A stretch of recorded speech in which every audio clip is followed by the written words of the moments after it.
चलो तो क्या पढ़ेंगे हम? इतिहास। इतिहास में क्या पढ़ेंगे? भारत का इतिहास। क्या? भारत का इतिहास।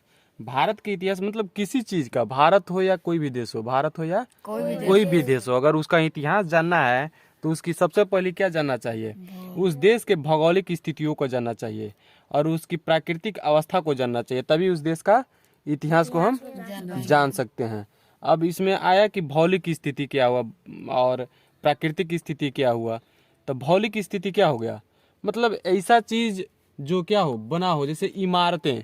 क्या होता है? इमारतें। जैसे कि क्या, महल, कुतुब मीनार जैसे एगो हो गया, ताजमहल हो गया, ये सब क्या है?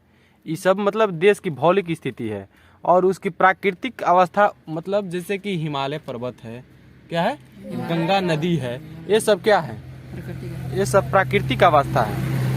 यानी कह रहा है किसी देश की भौगोलिक स्थिति और उसकी प्राकृतिक अवस्था का उस देश के निवासियों के जीवन, रहन सहन और संस्कृति पर गहरा प्रभाव डालता है। यानी इतिहास क्या डालता है? किस चीज पे? जीवन, रहन सहन और संस्कृति पर गहरा प्रभाव डालता है। भौगोलिक स्थिति से देश के इतिहास का दिशा निर्माण भी होता है।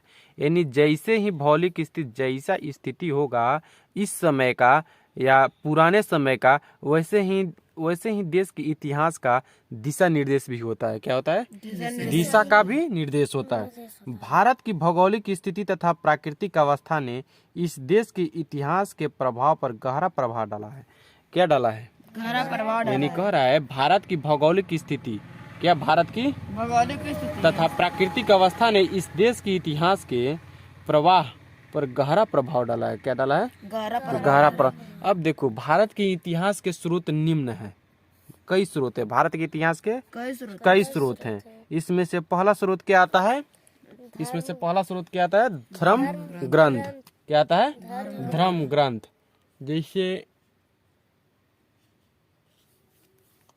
जैसे क्या कहा जाता है, लोग या हम लोग नहीं कहते हैं, जैसे कि श्री राम जी का जन्म हुआ या रामायण हुआ, जैसे महाभारत हुआ, इन सभी चीजों को कहते हैं ना। तो सबसे पहले क्या आया? धर्म। क्या? धर्म। जैसे धर्म ग्रंथ जो होता है, इसमें क्या हो गया? वेद हो गया। क्या हो गया? वेद। उसके बाद क्या हो गया? पुराण हो गया। क्या हो गया? और क्या हो गया? उपनिषद। क्या हुआ? उपनिषद। ऐसे ही क्या, आरण्यक, रामायण और महाभारत, ये सभी क्या हैं? एक धर्म ग्रंथ है। क्या है? धर्म ग्रंथ है। क्या है? धर्म ग्रंथ है। जैसे हम लोग क्या कहते हैं कि हम लोग का वेद कितना है? 5। कितना? नहीं, 4 ना होता है हो। यजुर्वेद, अथर्ववेद, ऋग्वेद, सामवेद, 4 ना होता है। इसी तरह ये क्या है? धर्म में वेद होगा, पुराण होगा, उपनिषद होगा, रामायण होगा, आरण्यक और महाभारत आदि क्या है? धर्म ग्रंथ जैसे वेद है। पहला तो स्रोत यह हो गया ना, हो मिटाओ। पहला तो स्रोत यह हो गया ना जानने का इतिहास का। और दूसरा स्रोत क्या होगा? बौद्ध धर्म। यानी बौद्ध धर्म का ग्रंथ। क्या? बौद्ध धर्म का ग्रंथ। क्या कहेगा? बौद्ध धर्म का ग्रंथ कहेंगे ना। जैसे हमारा ग्रंथ होता है, वैसे बौद्ध धर्म का ग्रंथ होगा। अच्छा, बौद्ध धर्म का सबसे ज्यादा प्रचार किसने किया था? अशोक। किसने किया था? अशोक कहानी आगे इसका बताएंगे, लेकिन इतना जान लो कि धर्म ग्रंथ में अगर तुम चले जाओ, जैसे इतिहास को जानने के लिए चलो, तो यहाँ पे बौद्ध धर्म जो था, बौद्ध धर्म, इसका प्रचार किसने किया था? अशोक ने किया। और अशोक पहले क्या थे? एक सम्राट थे। क्या थे? सम्राट। और वह क्या था? उससे पहले क्या था? वह एक सनातनी था। क्या था? सनातनी। जैसे क्या था वो, या क्या था? वह क्या था? सनातनी था। मतलब वह सनातनी तो था, लेकिन इस सनातन का विरोध नहीं किया, बल्कि इसका तो प्रचार अपने जीवन काल में बहुत पूजा पाठ सब किया, लेकिन कुछ घटनाओं के कारण वह शांति चाहता था। क्या चाहता था? और बौद्ध धर्म उस समय शांति का क्या था? प्रतीक था। ठीक। तो दूसरा इतिहास जानने का स्रोत क्या है? बौद्ध धर्म ग्रंथ, जैन धर्म ग्रंथ और बौद्ध जैन साहित्य। और क्या है? बौद्ध जैन साहित्य, बौद्ध जैन। तीसरा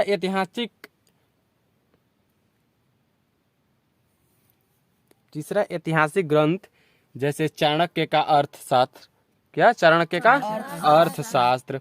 चाणक्य का अर्थशास्त्र। अगर कोई तुमसे पूछेगा इतिहास के, भारत के इतिहास के स्रोतों के, कुछ स्रोतों के बारे में बताओ, तो क्या बताओगे? जैसे पहला बता दोगे धर्म ग्रंथ जैसे पुराण, उपनिषद, चाणक्य, रामायण और महाभारत आदि। दूसरा उसका स्रोत है बौद्ध धर्म ग्रंथ, जैन धर्म ग्रंथ और बौद्ध जैन साहित्य। तीसरा है ऐतिहासिक ग्रंथ जैसे चाणक्य का अर्थशास्त्र, विशाखा दत्त का मुद्रा राक्षस, बाण लिखित हर्ष चरित्र और कर्ण लिखित राजत रंगिणी। क्या? राजत रंगिणी, राजत। ये सब क्या है? इतिहास के स्रोत है। इसी से नहीं जानोगे इतिहास के बारे में। अब चाणक्य हैं तो चाणक्य लिखे हैं जो अर्थशास्त्र, इसी से ना जानोगे अर्थशास्त्र के बारे में। मतलब कैसे जानोगे कि हमारा अर्थशास्त्र पुराने समय में क्या था, कैसे था, किस तरह से देश को चलाया जाता था, ये कैसे जानोगे? आखिर उसी के आधार पे न आगे बढ़ा जा रहा है हो। चाणक्य जो लिखे थे अर्थशास्त्र, उसी तरह कई कई विद्वानों ने लिखा हुआ है अपना अपना, उसी के आधार पर नई समय का अर्थशास्त्र चल रहा है। चौथा हो गया लेख, शिलालेख, ताम्रलेख जैसे अशोक और समुद्रगुप्त के लेख। जैसे कि उस समय अशोक जी थे ना, उन्होंने क्या किया? बौद्ध धर्म का तो प्रचार कैसे किया, उसके बाद बड़े बड़े शिलालेख बनवाए। क्या बनवाए? शिलालेख बनवाए, बड़े बड़े शिलालेख बनवाए।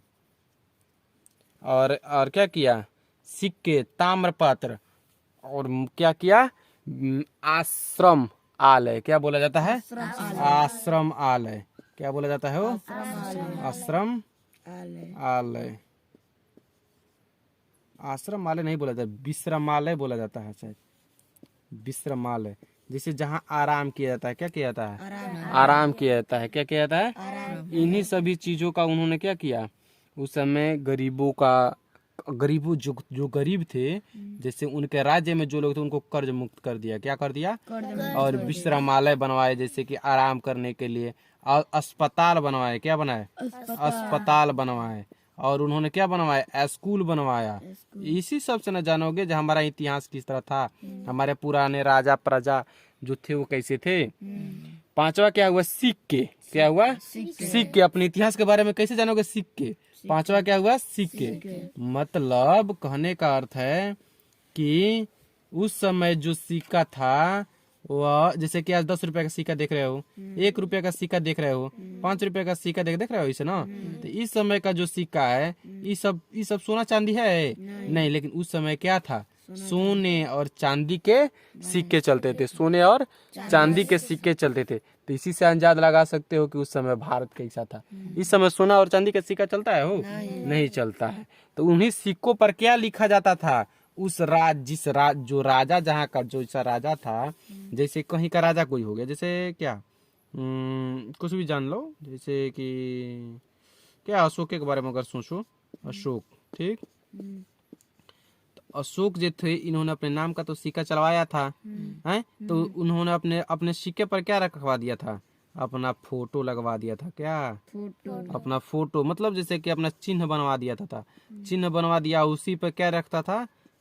सन लिखाता था। और उसी से जाना जाता था कि यह क्या था? अशोक के समय का सिक्का था। किसके समय का सिक्का था? अशोक के समय। देखो छठा क्या हो जाएगा? खुदाई से मिले अवशेष। किससे?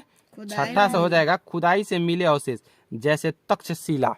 अरे जब तक्षशिला में, इतिहास तो तुम देखबे किए हो, लेकिन जब तक्षशिला, नालंदा, ऐसे ऐसे जगहों पर जब खुदाई होता है तो वहाँ पे मिले अवशेष, यानी पत्थर, कंकड़, ईटा, वहाँ मिले औजार, इन्हीं सब से ना पता लगेगा। क्या लगेगा?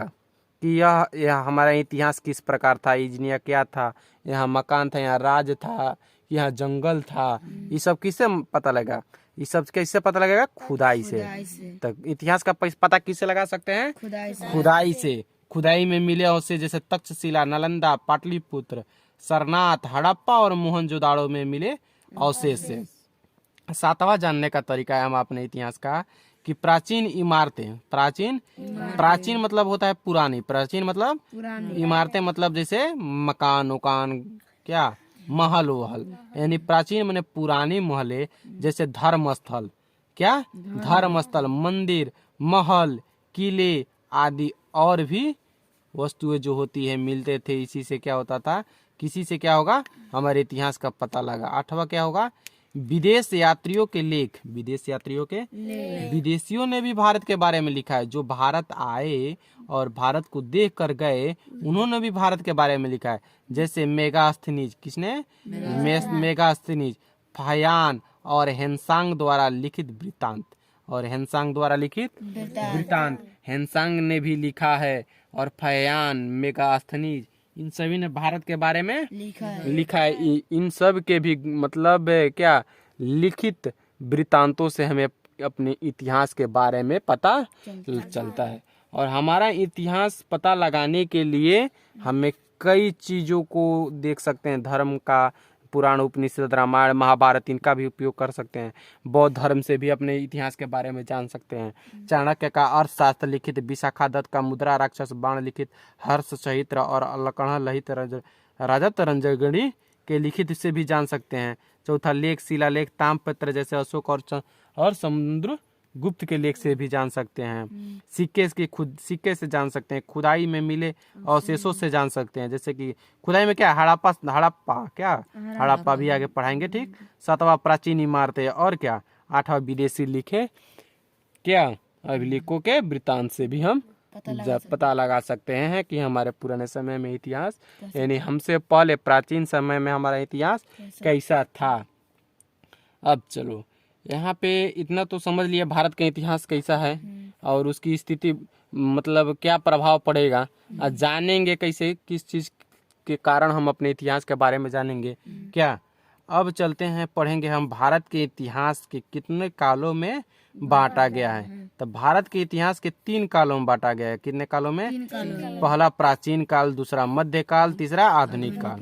पहला प्राचीन काल, दूसरा मध्यकाल, तीसरा पहला प्राचीन काल, दूसरा तीसरा पहला, दूसरा तीसरा आधुनिक काल। अब हम क्या पढ़ेंगे अपने प्राचीन काल के बाद। प्राचीन मतलब होता है कि बहुत पुराना। प्राचीन मतलब क्या होता है? बहुत पुराना, यानी क्या कह सकते हैं हम, उस समय लोग अपने, जैसे कि प्राचीन, जैसे देखो इस एग्जाम्पल के तरह पर समझो, ठीक। जैसे कि क्या प्राचीन में, कि तुम जब छोटे थे उस समय गाड़ी मोटरसाइकिल चलती थी? नहीं चलती। इतना गाड़ी मोटरसाइकिल था हो? नहीं था। जहाज देखे थे? नहीं देखे थे। लेकिन इस समय में तुम देख रहे हो कि ना, कुछ तुम जहाज भी देख ले रहे हो, और क्या मोटर गाड़ी भी चला रहे हो, मतलब सब चीज चला रहे हो ना। अगर इससे आगे जाओगे, मतलब आधुनिक काल में, मध्यकाल में, आधुनिक काल में आओगे, तो क्या कुछ समय के बाद तुम देखोगे कि तुम जहाज में बैठकर घूमोगे। कुछ समय के बाद तुम अपने हाथ से कार चलाओगे। ये सब मतलब काल होता है, एक तरह से बदलते रहता है। जैसे इतिहास का जो काल है वह 3 काल है, जैसे प्राचीन काल, मध्यकाल और आधुनिक काल। प्राचीन काल हुआ जो बीत गया था, मध्यकाल जो बीच में चल रहा था, क्या आधुनिक काल जो आने वाला है या चल रहा है, ठीक। अब हम पढ़ेंगे अपने क्या प्राचीन काल के बारे में। किसके बारे में? प्राचीन काल के बारे में। प्राचीन काल में सिंधु घाटी की सभ्यता, क्या सिंधु घाटी की सभ्यता पढ़ेंगे ना, सिंधु घाटी की सभ्यता। तो सिंधु घाटी की सभ्यता देखो पढ़ेंगे 1921 से 1922 में हड़प्पा, जो अब कहाँ है? पाकिस्तान में है। हड़प्पा कहाँ है? पाकिस्तान में। हड़प्पा कहाँ है? पाकिस्तान में। यानी 1921 से 1922 में हड़प्पा, जो अब पाकिस्तान में, जब खुदाई से और उसके बाद मोहनजोदाड़ो, सिंध जिला, लरकाना, चाहंदाड़ो, लोथन, कालीबंगन, रोपण तथा अन्य अनेक स्थानों की खुदाई से मिले अवशेषों से पता लगता है कि आज से लगभग 5000 वर्ष पूर्व इन स्थानों पर उच्च कोटि की नागरिकता सभ्यता विद्यमान थी। अब कैसे जानेंगे सिंधु घाटी सभ्यता क्या है? वो सिंधु घाटी या मतलब हड़प्पा या सिंधु घाटी, मतलब सिंधु घाटी सभ्यता उसे कहते हैं जो मतलब जैसे कि सिंधु नदी के तट पर, सिंधु मतलब नदी, सिंधु एक नदी थी, क्या थी? नदी। और घाटी मतलब उसके किनारे, यानी सिंधु के नदी के घाटी मतलब उसके किनारे जो बसे हुए जगह थे उन्हीं के बारे में पढ़ रहे हैं। ठीक, तो सिंधु घाटी में क्या आता है? हड़प्पा सभ्यता। अब हड़प्पा के बारे में हम जानेंगे तो 1921 से 1922 ईस्वी में जो पाकिस्तान में है, जब यहाँ पे खुदाई हुआ, मतलब जैसे कि मोहनजोदाड़ो में खुदाई हुआ, चाहनदाड़ो, लोथल, कालीबंगन, रोपड़ तथा अन्य अनेक स्थानों की जब खुदाई हुई तो यहाँ पे जो अवशेष मतलब यहाँ पे पाए जाने वाले पत्थर, हथियार, क्या मतलब सब चीज, ईंटा, यह सब क्या थे? 5000 वर्ष पुराने थे। 5000 वर्ष पुराने थे। लेकिन वो जो 5000 वर्ष पुराने थे, तो अब हम इस समय ना हम लोग देखो, अभी कुछ समय पहले हमारे यहाँ लोग क्या करते थे? घर किस चीज का बनाते थे? मिट्टी का दीवार जोड़ते थे। किस चीज का? मिट्टी का दीवार जोड़ के और ऊपर से क्या डालते थे? पुआल, खर पतवार डाल के रहते हैं लोग ना, कहो है ना, ऐसे खपड़ा उपड़ा डाल के रहते हैं ना। लेकिन उस समय लगभग 5000 वर्ष पूर्व भी जब खुदाई किया गया 1921 और 1922 में, तो देखा गया कि वहां पे इतने बड़े बड़े पत्थर, वहां पे नाले, क्या नाले, वहां पे सड़कें, वहां पे सड़कें, ये सभी पाए गए। ईंटा, पत्थर और बड़े बड़े नाले, कुआं, ये सब पाए गए। कहाँ पे? हड़प्पा में, मतलब जैसे कि कहाँ? मोहनजोदाड़ो में। मतलब इन सभी स्थानों पे क्या पाए गए? ये सब मतलब वस्तुएं पाई गई, मतलब उच्च कोटि की। मतलब उस समय भी लोग क्या करते थे? घर बनाने के लिए ईंटा का उपयोग करते थे। यानी सोचो 5000 वर्ष पूर्व, 5000 वर्ष पूर्व, यानी उसी समय लोग एक्टिव हो गए थे। क्या हो गए थे? एक्टिव हो गए थे। यानी उच्च कोटि की नागरिकता वहाँ पे विद्यमान थी, सबसे उच्च कोटि। जैसे कि अब देखो यहाँ पे तुम देखोगे तो गरीब जो है वो अच्छानी के घर में रहता है, लेकिन एक अमीर है तो क्या आता है? मकान के घर में रहता है ना रहता है। कहे कि उच्च कोटि कहा जाता है, नागरिकता उसका उच्च है। कहा है? पैसा है उसके पास तब ना वो मकान बनवाया हो, और जो गरीब है उसका अच्छानी है, तो गरीबी तो दिक्कत की बात है। ये है तो मकान बनवाया। तो उस समय मोहनजोदाड़ो में क्या थे? सब अमीर लोग रहते थे। तो वहाँ पे जब खुदाई किया गया तो देखा गया सबसे ऊंचे कोटि के लोग क्या करते थे? रहते थे। अब चलो, सिंधु सभ्यता कहते हैं, इसे ही क्या कहते हैं? सिंधु का सभ्यता कहते हैं, क्योंकि यह सिंधु नदी घाटी में विकसित हुई थी। कहाँ विकसित? अभी ना बताया है ना। कहाँ इसको कहते हैं सिंधु घाटी?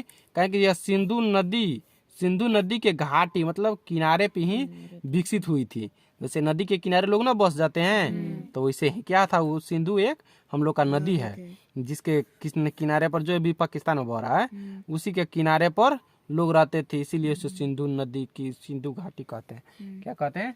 सिंधु घाटी की सभ्यता कहते हैं। ठीक, खुदाई में प्राप्त, आगे देखो अब बोल रहा है कि खुदाई में प्राप्त अवशेषों के आधार पर निष्कर्ष निकल गया कि इस सभ्यता काल में मतलब खुदाई जब हुआ तो वहाँ पाए जाने अवशेषों से यह पता लगा कि इस काल में यह शहरी सभ्यता थी। क्या थी? अब देखो, अब लगभग 1 लाख वर्ष पूर्व, नहीं 1 लाख बहुत ज्यादा हुआ, अगर 3000, 4000, 5000 वर्ष पूर्व अगर बगहा में खुदाई किया जाएगा तो वहाँ पे पत्थर, ईंटा, दीवार ना पाया जाएगा। अब 5000 वर्ष पूर्व वहाँ पे खुदाई करो, अब 5000 पूर्व बाद अगर तुम कहाँ अपने गांव में खुदाई करो तो हम लोग यहाँ क्या मिलेगा? मतलब कम ईंटा पत्थर, ज्यादातर घास फूस। लेकिन बगहा में जब खुदाई होगा तो क्या होगा? हमारे शहरों में तो पत्थर ज्यादातर, ईंटें मिलेंगे, छड़ मिलेंगे, क्या मिलेंगे? यही सब ने मिलेंगे। फ्रिज मिलेगा, कूलर मिलेगा ना हो, यही सब मिलेगा वहाँ पे। तो क्या जब ये सब मिलेगा तो हम क्या कह सकते हैं? वह शहरी क्षेत्र है। क्या है? शहरी क्षेत्र है।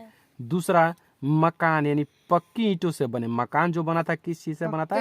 पक्की ईंटों से बना था। तीसरा, सार्वजनिक नालों की व्यवस्था, जैसे पानी बहने के लिए नालों की व्यवस्था थी। चौथा, सार्वजनिक स्नान घर थे। देखो, सबको नहाने के लिए, सार्वजनिक बने सबको नहाने के लिए। सार्वजनिक नाले मतलब तुम भी पानी गिराओगे तो वही पर बह कर जाएगा, तुम्हारा पड़ोसिया भी गिराएगा तो वही पर बह कर जाएगा। उसी को क्या कहते हैं? सार्वजनिक। अब चौथा देखो, सार्वजनिक स्नान घर थे, मतलब सब कोई जाकर उसमें आराम से नहा सकता है। ठीक। पांचवा, अन्न भंडार थे। इस सार्वजनिक नहीं था, सबका अपना अपना था। अनाज भंडार थे। क्या थे? अनाज भंडार थे। लोग सूती वस्त्र और आभूषण पहनते। उस समय आभूषण पहनते थे। आभूषण मतलब जैसे कि क्या? अरे सोना चांदी ही आभूषण ना हुआ, पत्थरों ऐसा ऐसा कीमती है जो आभूषण की तरह काम करता है का। तो उस समय आभूषण पहनते थे। कांसे की प्रतिमाएं, शस्त्र, बर्तन और मोहरे उनकी कला का बोध कराती है। क्या कराती है? कला का बोध कराती है। लोग संभवतः मात्र देवी की, शिव के उपासक थे। यानी उस समय के लोग किसकी पूजा करते थे? मात्र देवी की। किसकी? मात्र देवी की। किसकी? और किसका? उपवासक। मतलब उपवासक मतलब समझ रहे हो? उपासना मतलब उपवास करना, कि आज हम इस देवता का पूजा करेंगे तो उपवास करेंगे। तो शिव का क्या करते थे? उपासक थे। इनकी लिपि अभी भी पढ़ी नहीं जा सकती है। अब देखो, हड़प्पा सभ्यता के जो लोग थे, उनकी जो लिख कर गए हैं, जो अपने भाषा में लिखे हुए हैं, जैसे कि हम लोग क्या छोड़ो, जैसे कि हम लोग गाँव में हो ना बोलता है सब धांगड़ लोग, जैसे कि आदिवासी बोलते हैं तो हम लोग जान पाते हैं, लोग नहीं जान पाते हैं लोग। ठीक उसी प्रकार इसकी लिपि जो थी, जो लिखा था, मतलब हड़प्पा सभ्यता, सिंधु घाटी के सभ्यता में जो लोग लिखे हुए थे अपने अपने शिलालेखों पर, अपने अपने ताम्रपत्र पर या किसी चीज पे, पत्थर वत्थर पे, तो वह अभी भी नहीं पढ़ा पाता है जो क्या लिखा गया है। ठीक। इसी काल में, इसी प्राचीन काल में पहला काल क्या आता है? वैदिक काल, जिसको कहते हैं आर्य सभ्यता। क्या? आर्य सभ्यता किस काल में आया था? वैदिक काल। और वैदिक काल किसके अंदर आता है? प्राचीन काल के अंदर। किसके अंदर आता है? प्राचीन काल के अंदर। आर्य सभ्यता क्या है? वैदिक काल। और किसके अंतर्गत आता है? प्राचीन काल के ही अंदर आता है। अब हम पढ़ेंगे आर्य सभ्यता। यह माना जाता है कि आर्य 2000 ईस्वी पूर्व से 1500 ईस्वी पूर्व के बीच पश्चिम से भारत आए थे। किधर से भारत आए थे? पश्चिम से भारत आए थे। किधर से भारत आए थे? पश्चिम से भारत आए थे। कितना ईस्वी पूर्व? 2000 ईसा पूर्व से 1500 ईसा पूर्व। 2000 ईसा पूर्व से 1500 ईसा पूर्व कहाँ से आए थे? पश्चिम भारत से। पश्चिम से भारत में आए थे। कहाँ से आए थे? पश्चिम से भारत में आए थे। देखो आगे देखते हैं। आर्यों के संबंध में हमारी जानकारी वैदिक साहित्य पर आधारित है। आर्यों के बारे में अगर जानना है तो किस चीज के बारे में पढ़ेंगे? वैदिक साहित्य पर आधारित है। इसके पढ़ लेंगे तो हम जान जाएंगे उनके बारे। आर्य सभ्यता ग्रामीण सभ्यता थी। आर्य सभ्यता कैसी सभ्यता थी? आर्य सभ्यता कैसी सभ्यता थी? ग्रामीण सभ्यता थी। कैसी सभ्यता थी? ग्रामीण सभ्यता थी। देखो उस समय जो आर्य सभ्यता आई ना, उस समय 4 वर्ण थे। कितने वर्ण थे? 4 वर्ण थे। पहला ब्राह्मण, क्षत्रिय, वैश्य और शूद्र। ब्राह्मण, क्षत्रिय, वैश्य और शूद्र।